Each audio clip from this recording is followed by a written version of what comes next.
Hello friends, आप देख रहे हैं इंग्लैंड सेंस। राजेश वीडियो में हम डाइवर्जन ढूंढने की कोशिश करेंगे।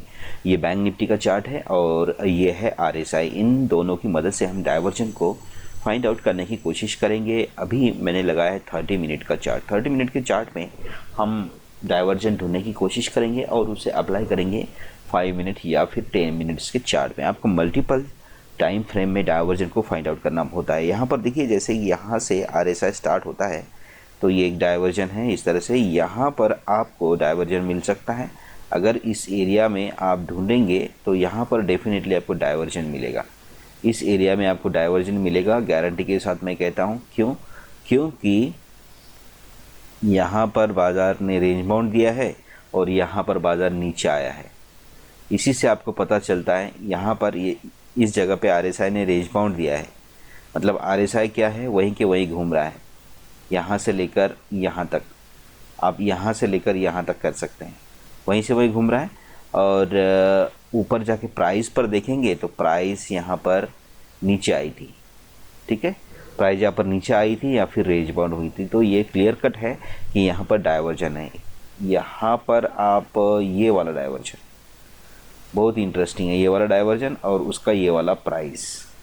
ठीक है, यहाँ पर डाइवर्जन है डेफिनेटली। अगर आप 5 मिनट्स चार्ट में जाएंगे, 10 मिनट्स जाएंगे या फिर 1 मिनट 2 मिनट में जाएंगे तो आपको डाइवर्जन दिखेगा। और उसी दिशा में अगर आप देखेंगे तो ऊपर से प्राइस नीचे आई है। यहाँ पर देखिए, प्राइस नीचे आई है यहाँ से यहाँ तक, और यहाँ पर नीचे आरएसआई में देखेंगे तो डाइवर्जन है। ओके, नेक्स्ट में चलते हैं और लास्ट में देखते हैं हम ये एरिया। ये पूरा के पूरा प्लेन एरिया है और यहाँ पर अगर आप देखेंगे तो यहाँ पर भी डाइवर्जन है। यहाँ पर इस एरिया में भी डाइवर्जन है और ये लेटेस्ट चार्ट है। और हम देखेंगे अभी कि यहाँ पर इस एरिया में कैसे डाइवर्जन है। ये है 30 मिनट का चार्ट। हम इसे छोटा कर लेते हैं। 30 मिनट के चार्ट से आप 15 मिनट्स में आइए। 15 मिनट्स में आने के बाद आपको थोड़ा सा चेंजेस यहाँ पर दिख रहा है। यहाँ पर आपको थोड़ा सा चेंजेस दिख रहा है। उसके बाद में कहाँ कहाँ हमने ढूंढा था, हमने और भी कहीं ढूंढा था, यहाँ पर तो चेंजेस दिख रहा है। इसी को हम लेते हैं एग्जांपल के तौर पर। इस एरिया में हम डाइवर्जन ढूंढेंगे। अभी भी 15 मिनट का चार्ट है। यहाँ पर हमको अभी भी क्लियर नहीं हो रहा है कि डाइवर्जन किस पॉइंट पे आ रहा है। ठीक है, हालांकि यहाँ पर डाइवर्जन है क्योंकि दोनों पॉइंट एक ही जगह पे टच किए हैं, यहाँ पर इस लाइन पे। और चार्ट पे देखेंगे तो प्राइस थोड़ी सी नीचे आई है। ठीक है, तो ये बताता है कि यहाँ पर डाइवर्जन क्लियर कट है। अब हम इस चार्ट को और छोटा कर लेते हैं। 5 मिनट्स, ये मैंने यहाँ पर इसे 5 मिनट्स कर लिया है। और सबसे पहले मैं आपको दिखा देता हूँ डाइवर्जन था कहाँ पर। यहाँ से लेकर ये देखिए, एक ये पॉइंट है और एक ये पॉइंट है। यहाँ पर दोनों टाइम पे बाज़ार एक ही जगह पे टच हुआ है। और लेकिन ऊपर चार्ट में देखेंगे तो बाज़ार थोड़ा सा नीचे आया है। लेकिन डाइवर्जन कहाँ पर है मैं बता देता हूँ आपको। डाइवर्जन है ये बाज़ार में हो गया बॉटम। ठीक है, ये इसका बॉटम हो गया है। और डाइवर्जन अगर आप ढूंढेंगे तो इस लाइन को आप टच कर लीजिए, इस लाइंस को आप टच कर लीजिए। ओके, यहाँ तक जाने की ज़रूरत नहीं है आपको। यहाँ इससे उधर छोड़ दीजिए क्योंकि हम डाइवर्जन के इसमें ना कोई भी हम लोग ट्रेड लेते हैं तो इतना लंबा हम इंतज़ार नहीं करते। ठीक है, यहाँ से यहाँ तक थोड़ी हम इंतज़ार करेंगे। मैं नहीं करता हूँ, मैं ज़्यादा से ज़्यादा 2%, 1%, 1.5%, इससे तुरंत मैं निकल लेता हूँ। और मैं ज़्यादा ट्रेड के पीछे नहीं भागता। मैं जो आया है उसको बचा के रखने की कोशिश करता हूँ।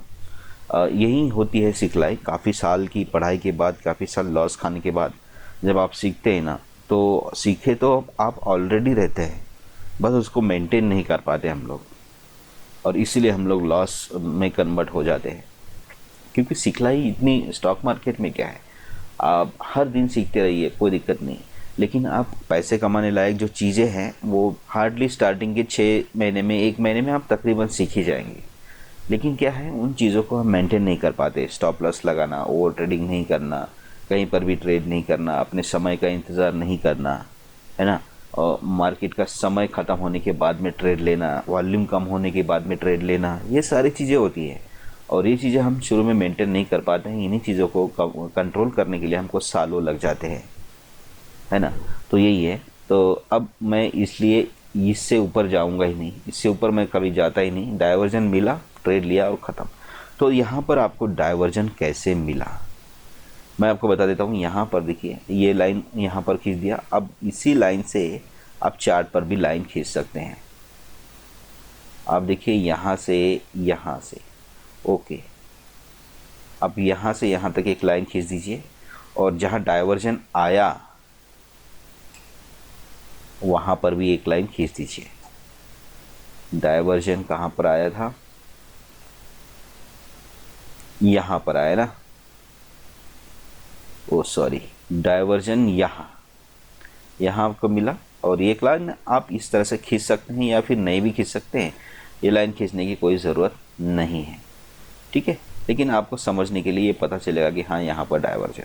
अब यहाँ पर देखिए ये मैं इस तरह से कर्सर को मूवमेंट कर लेता हूँ। तो यहाँ पर देखिए प्राइस बड़ा कैंडल बनाती है और यहाँ पर भी वोलेटाइल का कैंडल है तकरीबन 20 मिनट तक। उसके बाद यहाँ पर RSI में अगर आप देखेंगे तो मार्केट जा रही है ऊपर, मार्केट ऊपर जा रही है और यहाँ पर चार्ट पे देखेंगे तो बाज़ार रेंज बाउंड चल रहा है। ये तकरीबन 5, 10, 15, 20, 25, 30, 35, 40 तकरीबन 1.5-2 घंटे का समय है कंसोलिडेशन। लास्ट का समय था ये। हालांकि RSI में क्या है, डाइवर्जन जब आता है ना तो RSI ऊपर जाता है और प्राइस नीचे आती है। एक तो ये डाइवर्जन है। दूसरा डाइवर्जन ये है कि RSI ऊपर जाता है लेकिन प्राइस वहीं के वही मूवमेंट करती है। ये भी एक डाइवर्जन है। अब वो मूवमेंट कब उसकी ख़त्म हो जाएगी, वो कंसोलिडेशन कब ख़त्म हो जाएगा, वो आपको अपने एक्सपीरियंस से पता चलेगा, ठीक है। मैं यहाँ पर बताऊँगा तो शायद ना समझ में आए, लेकिन कंसोलिडेशन कब ख़त्म हो जाएगा वो आपको एक्सपीरियंस से पता चलेगा। आपको डेटा एनालिसिस करना होगा, आपको तब पता चलेगा कि हाँ बाज़ार या तो either it will go this direction और दिस डायरेक्शन।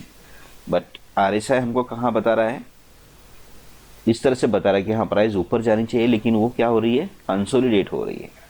इसका मतलब क्या है, अब यहाँ पर इधर उधर कुछ नहीं चलेगा, वो एक ही डायरेक्शन में पकड़ेगा, ऊपर की दिशा में। RSI जिस दिशा में जाएगा उसी दिशा में बाजार जाएगा। तो ये होता है। तो यहाँ पर कंसोलिडेशन हो रहा है। अगर आप यहाँ पर गौर से देखेंगे तो यहाँ पर कंसोलिडेशन हो रहा है और उसी टाइम में RSI यहाँ पर ऊपर जा रहा है। RSI ये बोल रहा है कि यहाँ से बाज़ार ऊपर जाएगा। अब आपको ट्रेड लेने के लिए करना क्या है, ट्रेड लेने के लिए आपको या तो ये जैसे इस लाइन को बाज़ार टच करेगा, ये डाइवर्जन अपना RSI का ग्राफ टच करेगा यहाँ पर, जैसे आप यहाँ पर ट्रेड ले सकते हैं, वेट कर सकते हैं। डेफिनेटली ये डाइवर्जन है, इसमें कोई दिक्कत नहीं है। मैं मतलब जैसे फॉर एग्जांपल मेरे लिए, अब मैं डेफिनेटली यहाँ पर ट्रेड लूँगा, लेकिन क्या है कि यहाँ पर मैंने ट्रेड लिया, इस कैंडल के ऊपर अगर मैं ट्रेड लेता हूँ तो मुझे इंतज़ार करना पड़ेगा। इस कैंडल के ऊपर अगर मैं ट्रेड लेता हूँ तो इंतज़ार करना पड़ेगा। फिर मैं इस कैंडल के ऊपर भी ट्रेड लेता हूँ तो भी मुझे इंतज़ार करना पड़ेगा, ओके। अब मैं क्या करता हूँ, मुझे कैसे पता चलेगा कि भाई मुझे अब कहाँ पर ट्रेड लेना है। मैं ज़्यादातर समय बीतने देता हूँ। ज़्यादातर समय बीतने के बाद मैं क्या करता हूँ, ऑप्शन चेन को रीड करने लगता हूँ। लगता हूँ, वहाँ पर डेटा देखता हूँ। यहाँ पर पुट साइड में क्या हो रहा है, डेटा बढ़ रहा है। डेफिनेटली पुट साइड में राइटिंग बढ़ रही है, प्लस एंड प्लस हो रही है, ठीक है।